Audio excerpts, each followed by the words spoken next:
समय पहले की बात है, एक गांव था जिसका नाम शिवनगर था। शिवनगर एक शांतिपूर्ण गांव था जहां हर कोई अपने काम में व्यस्त रहता था। लेकिन जब भी कोई नया आदमी गांव में आता तो वहां की खामोशी उसे चौंका देती। गांव के लोग आपस में बहुत कम बात करते थे और जो भी बात होती वो बहुत धीरे धीरे, जैसे कि किसी ने कुछ छिपा रखा हो। युवक अर्जुन एक दिन शहर से अपने दादी नानी के पास इस गांव में आया। अर्जुन को ये गांव बहुत दिलचस्प लगा, लेकिन उसे यह अजीब खामोशी परेशान करने लगी।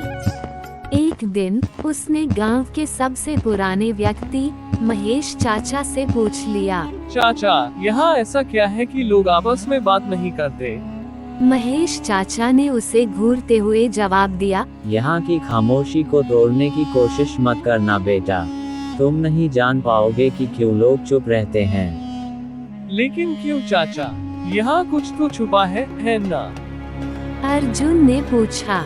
महेश चाचा कुछ नहीं बोले, बस धीरे धीरे अपनी राह पर चल पड़े।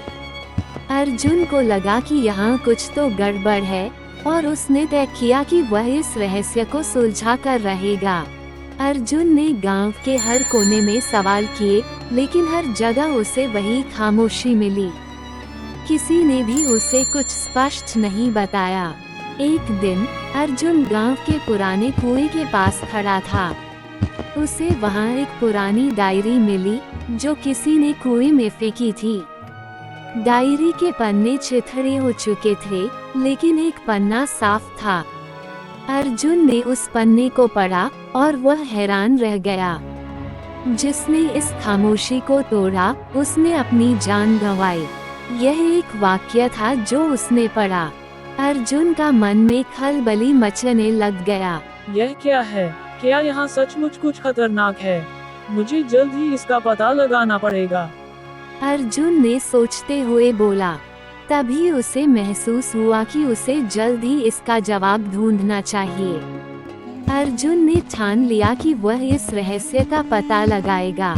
अगली सुबह अर्जुन ने गांव के एक और बुजुर्ग व्यक्ति देवी सिंह से मिलने का निर्णय लिया। देवी सिंह को वह पहले से जानता था। देवी सिंह ने अर्जुन से कहा, तुम युवा हो, तुम्हें कुछ नहीं होगा, लेकिन इस गांव में कुछ ऐसी बातें हैं जिन्हें जानने का तुम्हें हक नहीं है।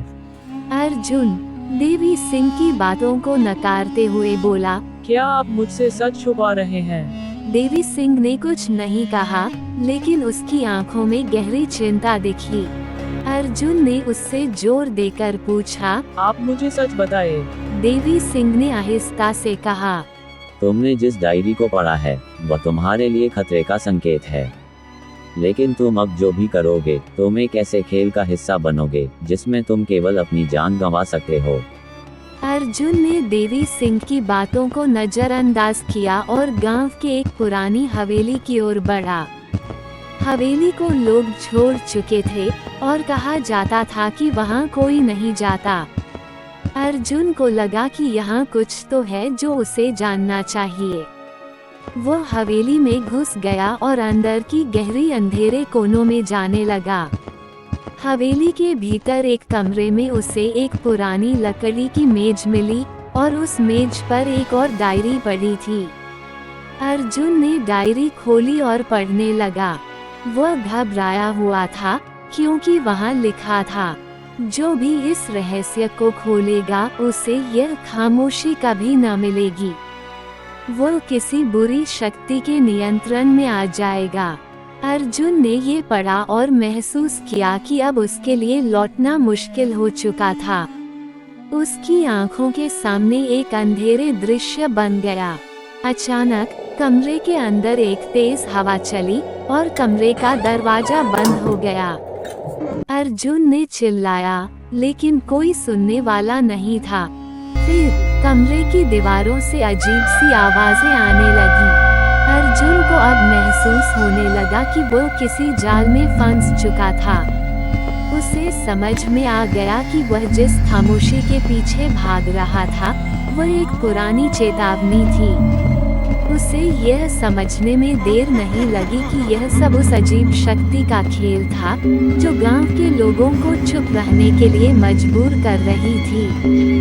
लेकिन तभी अचानक हवेली के एक कोने से एक कटा फटा व्यक्ति बाहर निकला। वो व्यक्ति अर्जुन को देखता है और कहता है, तुम भी इसमें शामिल हो गए। तुमने हमारी तरह चुप रहने का फैसला नहीं किया, अब तुम इस रहस्य के शिकार हो। अर्जुन ने घबराहट में पूछा, यह क्या है? क्यों कोई बात नहीं करता? क्या आप मुझे बताएंगे कि लोग गांव में आपस में बात क्यों नहीं करते हैं? और जिससे भी पूछता हूँ उसके बारे में तो गांव के लोग क्यों बोलते कि इसको तुम जानने की कोशिश मत करो वरना तुम्हें अपनी जान गंवाना पड़ेगा। कृपया आप बताएंगे कि लोग आपस में बात क्यों नहीं करते हैं, इसका क्या कारण है? वह व्यक्ति हंसी में जवाब देता है, ये चुप्पी एक शाप है। जो इसे तोड़ता है वह खुद को खो देता है। तुमने इसे जानने की कोशिश की और अब तुम भी इसका हिस्सा बन गए हो। अर्जुन को ये सब सुनकर चौंका दिया। उसे महसूस हुआ कि अब उसे इस रहस्य को जानने की बजाय इससे बाहर निकलने का तरीका ढूंढना चाहिए। वह जैसे ही कमरे से बाहर भागा तो देखा कि हवेली का पूरा माहौल बदल चुका था। बाहर जाने का रास्ता बंद हो चुका था। अर्जुन की हालत खराब हो रही थी, लेकिन अचानक उसे एक आवाज सुनाई दी, तुम्हें अब वापस लौटने का मौका नहीं मिलेगा। ये खामोशी तुम्हें निगल जाएगी, क्योंकि तुमने इस खामोशी के रहस्य को तोड़ने की कोशिश की है, इसलिए तुम्हें अब अपनी जान गंवाना पड़ेगा। अर्जुन डर से कांपने लगा, लेकिन उसने एक बार फिर खुद को संभाला। उसने सोचा कि अब डरने से कुछ नहीं होगा, हिम्मत से काम लिया जाए और इस खामोशी का सच्चाई जानने का पता किया जाए और आगे बढ़ा जाए। फिर अर्जुन ने एक आखिरी कोशिश की और हवेली के एक पुराने तहखाने में जा पहुंचा। वहां उसे एक अंतिम डायरी मिली जिसमें लिखा था, जो अपनी चुप्पी तोड़ता है वही अपने जीवन की कड़ी में बंधता है। अर्जुन ने इस बात को समझ लिया और उसने अपनी जिज्ञासा को नियंत्रित किया। अब वह वापस गांव लौट आया, लेकिन वह जान चुका था कि कुछ रहस्यों को जानने की कोशिश नहीं करनी चाहिए, क्योंकि कभी-कभी चुप रहना ही सबसे सुरक्षित रास्ता होता है।